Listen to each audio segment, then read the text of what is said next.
في بطن الحوت، وفي باطن البحر، وفي باطن الليل كان هناك نبي الله يونس عليه الصلاة والسلام.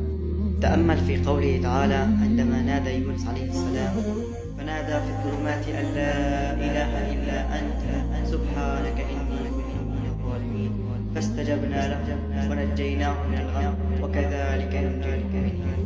حتى في بطن الحوت كان هناك أمل عند سيدنا يونس عليه الصلاة والسلام، ونحن نفقد الأمل في أبسط الأمور تحدث معنا.